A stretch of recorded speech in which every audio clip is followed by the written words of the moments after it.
What do, skibbity boo? It's your boy SeanyB Gaming, and today we're going to be reviewing the 7.4 patch notes, Witch of the Woods. This is a very exciting patch because Baba Yaga is coming out today. But we are going to start at the opposite end of Baba Yaga, and we're going to start at the bottom of the page and go over the item and god buffs and nerfs. So first up on the list, we have Hands of the Gods. They are increasing the damage from 150 to 170. This is going to allow junglers to clear camps a little bit faster if they're picking up Hand of the Gods. I rarely pick up this item, so this does not really affect me, but they wanted everyone to be able to clear their camps a little bit faster. Heartseeker. This is a big one. Subsequent hits from the passive on the same target do 75% the bonus damage for the next 3 seconds. So let's take a look at Achilles, for example. Achilles will use his 1, which will do 100% of the damage, but then whenever he uses his 3 to dash in, the 2 follow-up hits from his 3 are only going to do 70% of the bonus damage instead of the full 100% of the bonus damage. So out of 300% bonus damage, it gets reduced to 250. Based off of that, this is a nerf, but it does not really ruin this item. You will see less damage coming out from gods that have Heartseeker, but all in all, Heartseeker is still going to do its job of removing percent health when using abilities. Mantle of Discord, this really isn't... I think this is a small buff. They didn't intend for it to be a buff, but now it has a 0.4 second cast time before the stun hits, and the CC immunity still happens instantly on trigger. And the reason that they're fixing this is because Mantle of Discord, you didn't have any time to react. It was instant. But by adding a 0.4 second cast timer before the stun hits, players will have time to react to Mantle of Discord. So if you're pushing somebody who has Mantle and their Mantle goes off, you'll now have less than half a second to use your beads to get out of the stun from Mantle of Discord. I think this is a good change. It allows a little bit of counterplay to whereas there really wasn't much before. The Ring of HECATE, they're decreasing the cost from 2,600 to 2,500, and the passive now gains stacks from any target. So before you could only lifesteal off of hitting enemy gods, but now you can lifesteal off of minions and get the passive going. I think this is a good change. Hopefully the Ring of HECATE will be picked up a little bit more. Now for some interesting changes to the gods. With Ares, whenever he ults, the self-slow is going to be reduced from 50% to 30%. So that means Hades is going to be able to move a little bit faster while he's ulting, allowing him to drag enemies either closer or further away. I think this is a good little buff that doesn't really change any of his damage. It just changes how far he can pull people. I think this is a nice little change that Ares needed. He needed a little bit of love. With Discordia, so they originally increased her projectile speed from 80 to 120 to where her ult would shoot a lot faster and travel a lot faster. I have scrolled through and apparently it was too fast, so they fine-tuned it, but we'll get to that in a second. Up next is Horus, and they decreased the cooldown of his fracture from 16 seconds to now it has a scale of 16 down to 14 seconds as you level it up. To the Skies has increased from 35% to 135%. Horus now moves faster in the air while selecting a target. So whenever he ults, he's going to be able to travel a little bit farther. But just because his speed increased from 35% to 135% does not mean that his range has increased by over 100%. He is going to be able to ult a little bit further than he was before, but he's not going to be able to ult entirely across the map like this increase would lead you to believe. These changes to Kuzin Bo I think are very interesting. Kuzin Bo is not getting picked up, and his passive was almost completely useless. A lot of these seem like quality of life over buffs. Like he just needed a little bit of work. So they increased the duration from 10 seconds to 30 seconds on his water bowl. And they said that they might even increase that to be a larger timer. But basically his passive was almost useless. It only lasted 10 seconds and it took a while for it to fully proc anyway. The Nene Kappa, Kuzin Bo can now spawn multiple Nenes. This is a good change. Well, it's going to be annoying, but it's a good change because if you were to throw your 1, activate your 2, which reflects the damage, and you were to take damage, it would actually reduce the cooldown of your Nene Kappa to where you could shoot another Nene Kappa while your first one was still active, but when you shot the second one, the first one would die. So now you can have 2 active. Sumo Slam adjusted the turn radius to allow for more control over turns. Well, once again, that seems like more of just a quality of life. So of these 3 changes, I would say Water Bowl is probably the biggest buff. Nene Kappa, you could kind of already do that, except for it would die. So now you can keep both Nenes alive for a little bit. And Sumo Slam, that's just more control all around. I think these are all good changes to Kuzin Bo. Up next, we have Mulan. Her Spear Thrust gets increased speed of the rollout area of its ability, so it's going to just come out a little bit faster. And then Divine Mastery, while firing this ability, Mulan's protections are increased by 30%. So how many of y'all have picked up Mulan and ulted and ended up in tower, the enemy tower, taking tower shots while you cast the other 2 stages of your ult? Well, I've done that quite a bit. And with Divine Mastery, they're changing it to where now whenever you dash forward, if you hit anyone, you're going to get increased protections by 30%, which is going to favor the bruiser and kind of defensive builds. So I think this is a good change to Mulan. I think she'll probably be played the same amount. It's nothing like game breaking, but it does allow her ult to be a little bit more reliable and less punishing for ulting. With Raw, they haven't changed Raw in a very long time, so this change is very interesting.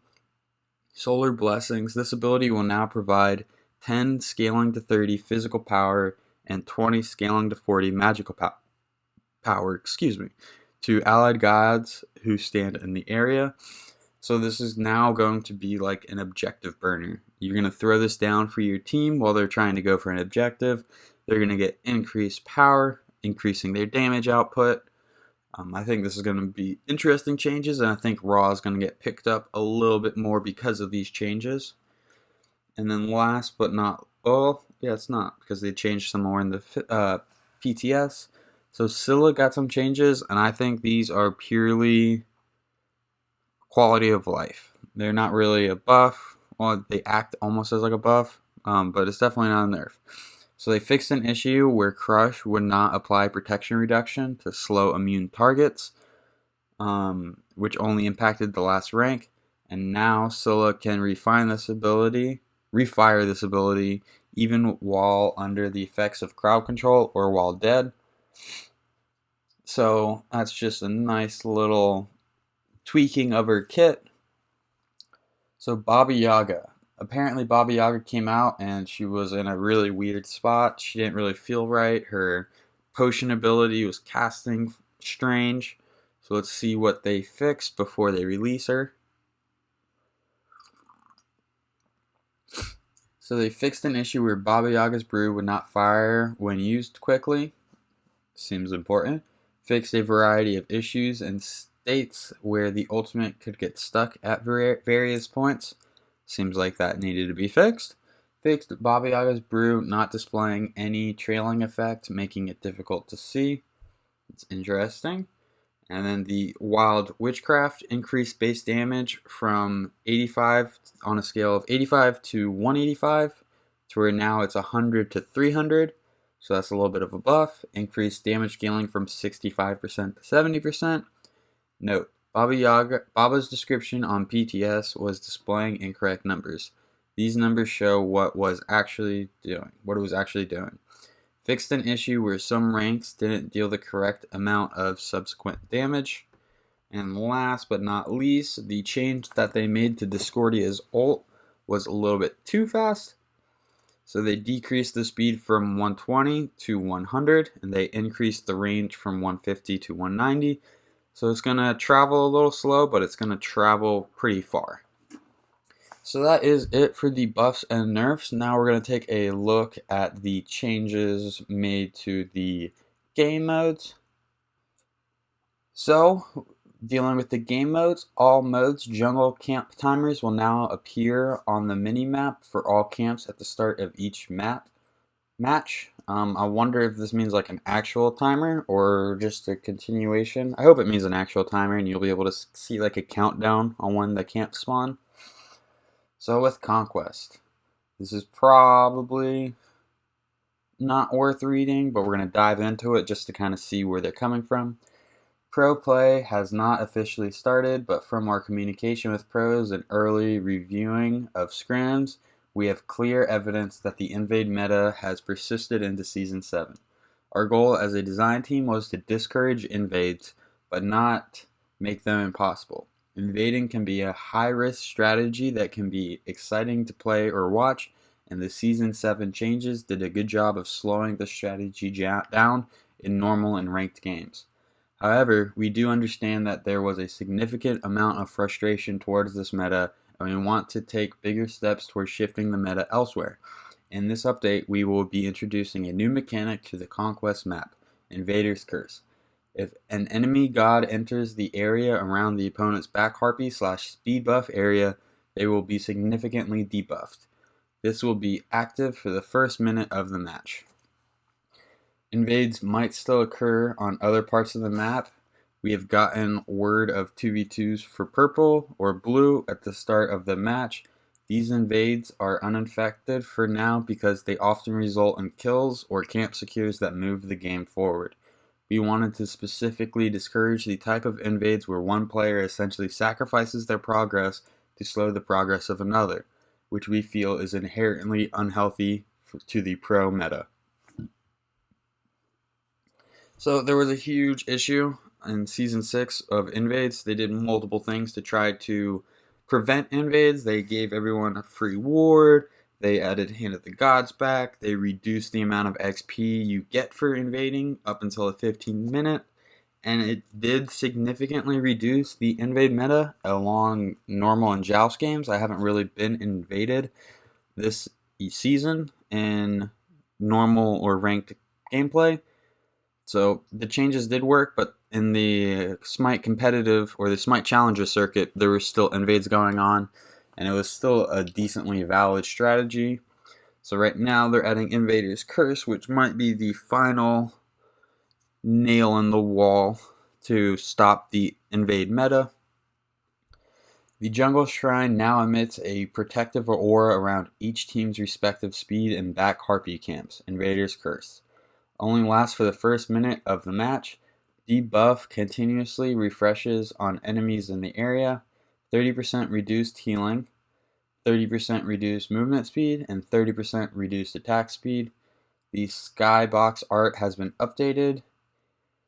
Yggdrasil is barely clinging to life. Suddenly there's a sign of something grim. So that's a pretty big change to the Conquest map. Let's see what's going on with the Joust. Lots of data and feedback has come through since the new map launched in 7.1. This map introduced more strategy to the map as well as a new art set. With the addition of more jungle, lots of concerns about pacing and snowballing have been brought up, and those are the primary issues we plan to address with this update's changes. There is also a good set of QOL adjustments, quality of life adjustments. Minions were not scaling in the intended way and will now scale in XP rewards similar to how they do in Conquest. These fixes will prevent player levels from stagnating out in the late game. It'll also make it easier for the losing team to stay in the game as long as they can clear their minion waves.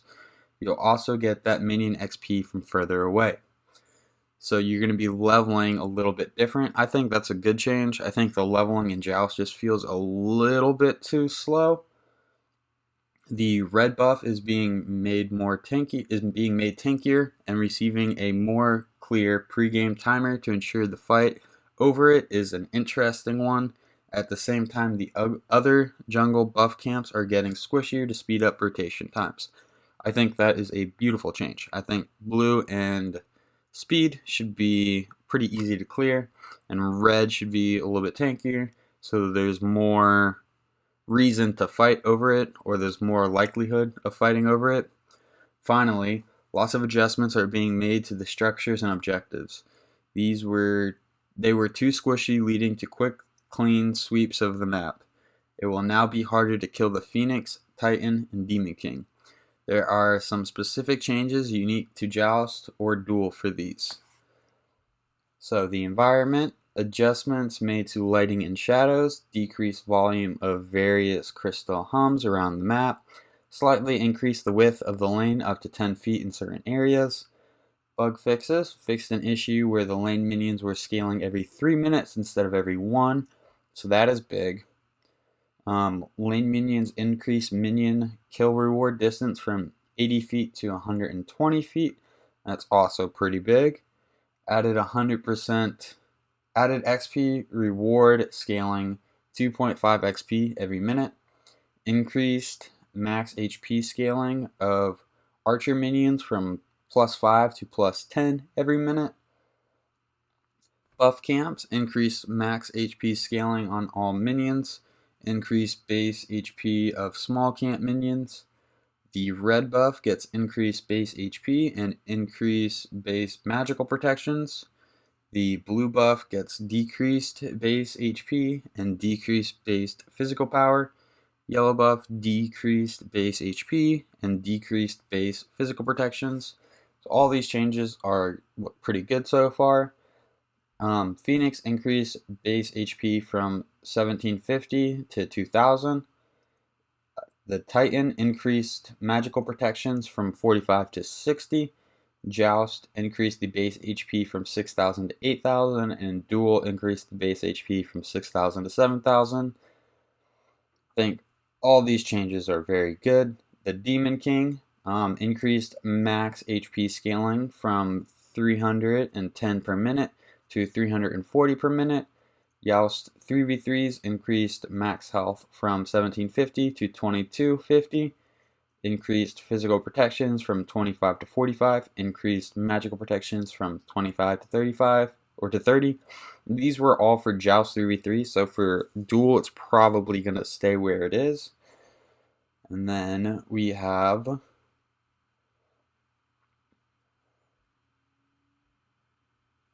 some Project Olympus live now, and we'll kind of just read through these really quickly.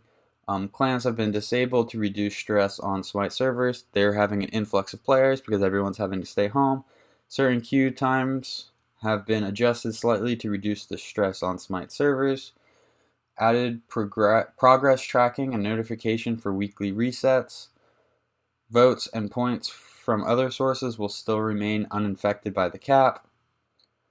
So, improved anti-toxicity measures. First-time offenders confirmed by support will receive a 7-day suspension, up to 3. At the support team's discretion, egregious offenders may be permanently banned without warning. Repeat offenders will be banned permanently. And then they're adding an automated detection, improved detection of teammates AFKing during the match, improved detection of teammates intentionally feeding. They revised the Learn tab videos, so this might be worth looking into because they never tell you enough about Smite. They streamlined the introduction, game modes, beginner guide breakdown, and community. User interface updated the lighting setting in the god screens, order lobby, chaos lobby, and special promotion areas like the battle pass screens. This should make the 3D god and skin models look more like they do in the game. God preview in match lobby. Players can select the god portrait in match lobby to preview the god's abilities, stats, and more. added percent penetration to the stats screen in game. That's pretty big. That should have been there a while ago, in my opinion. Bug fixes, probably not worth. Now let's take a look at the skins for the last item. Well, yeah, we'll do Baba Yaga in another video. So we have the Aesir Mulan. The skin looks pretty good. The Rocky Road Hebo. This skin looks fantastic. The Syndicate Da Ji looks pretty meh. The best skin I have seen to date, the Valkyrie Bride Thor. This skin looks absolutely ridiculous. I love it. It looks fantastic. It costs an arm and a leg in viewer points, though. The Shadow Speaker Hel. I think in theory it looks good. I can't say I love it, but it's a decent skin. The Grandmother's Baba Yaga, so she has 3 skins. And then the Kitty Cafe Artemis. This is a pretty good skin. It's got some really cool animations. If you've made it this far in the video, thank you for your time. I appreciate you, and I'm glad I could inform you on the latest patch notes in Smite. If you enjoyed the video, be sure to give it a thumbs up. If you like this kind of content and want to see more of it, be sure to subscribe to the channel. Thanks for stopping by. I'll catch you next time. Have a good one. Bye-bye.